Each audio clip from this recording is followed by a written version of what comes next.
So this is going to be another movie review. This one's called Blackout, 1954. It's on the Hammer Noir from VCI Entertainment, Volume 2. The first, the second of two movies. The first one was A Stolen Face or Stolen Face. This one's also known as Murder by Proxy.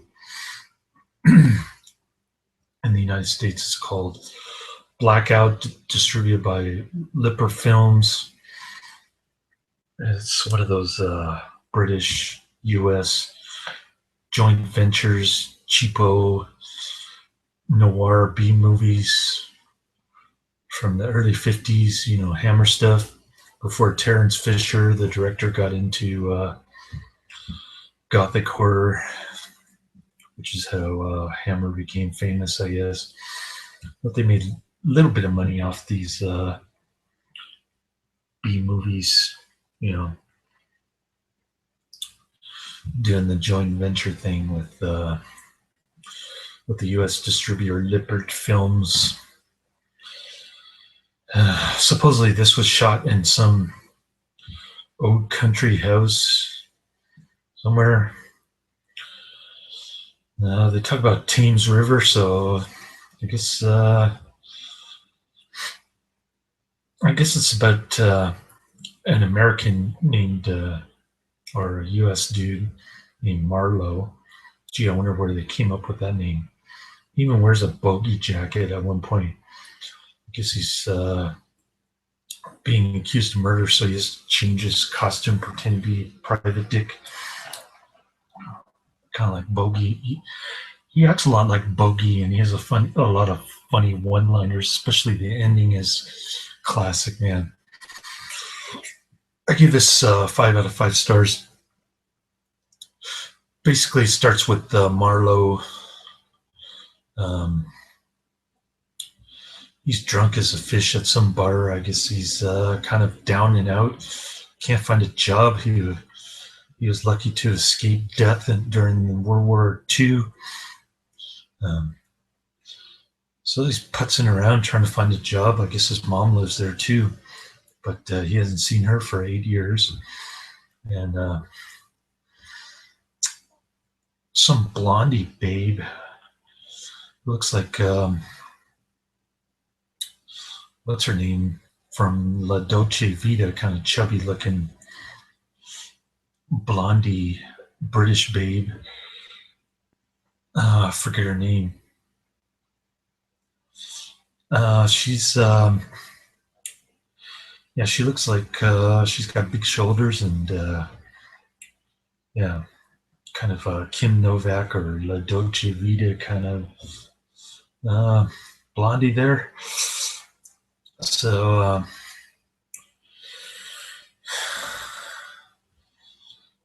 she starts hitting on him, telling him she wants to marry him, kind of like a Britney Spears quickie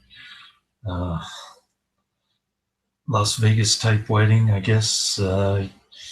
She offers him $500 to get married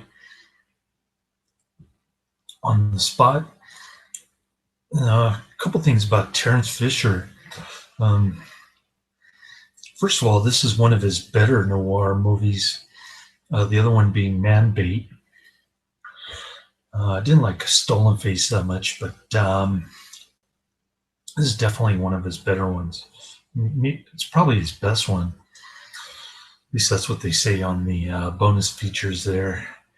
And the other thing is that his characters are always chain smoking, getting drunk as a fish, like I said.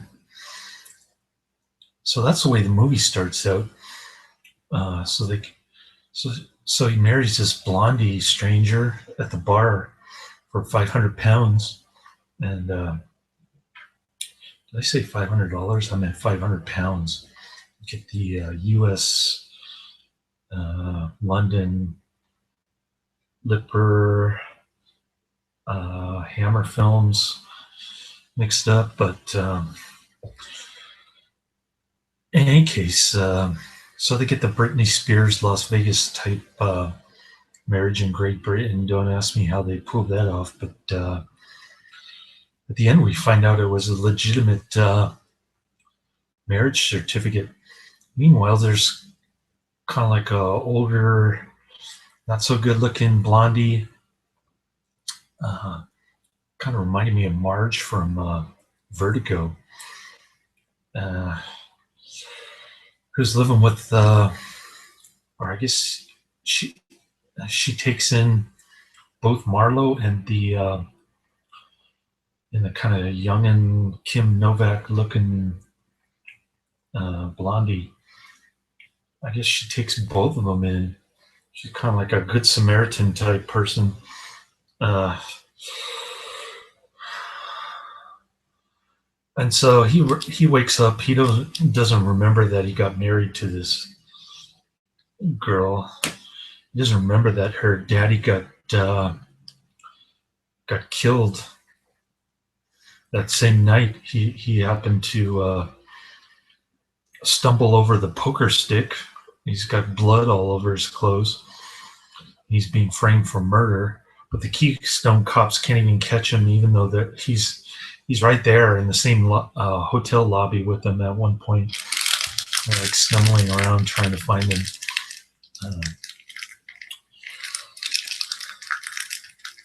So this chubby blondie is going around trying to blackmail people.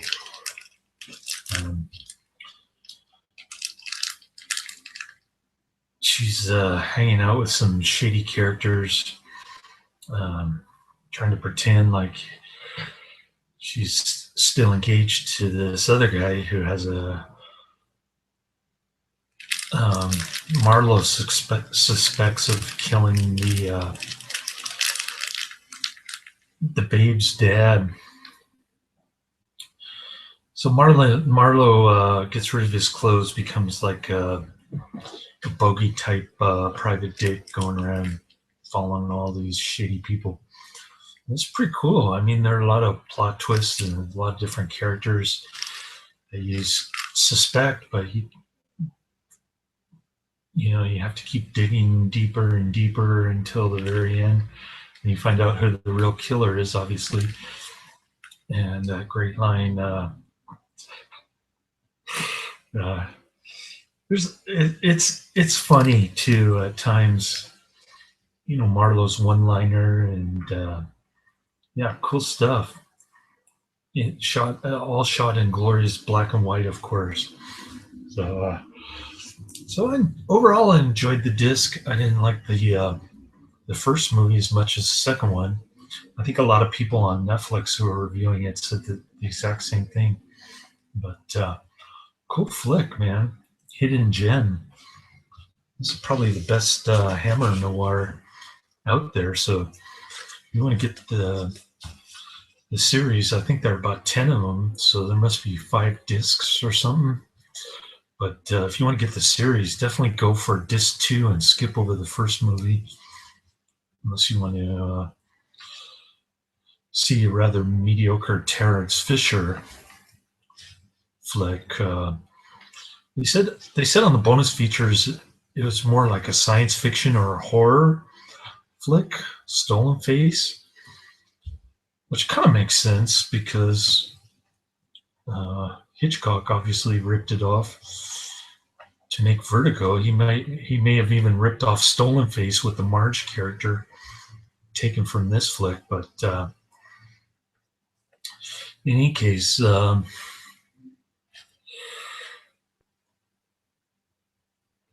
I guess the first movie is good for nostalgia viewpoint if you want to see the precursor to Vertigo.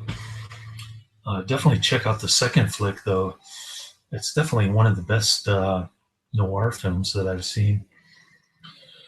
So I'm not going to name all of them, but when I was a teenager, I used to be into was it The Killing and The Asphalt Jungle, those kind of movies. Then I started digging deeper into like Nightmare Alley, Gun Crazy, Laura, those kind of movies. So Cool stuff, man. I think Hammer makes a lot of good noirs. I've seen about three good ones so far, and I know they made 10 of them. Uh, but three of them are really good. I mean, the man bait one has another really good noir movie that I can't think of.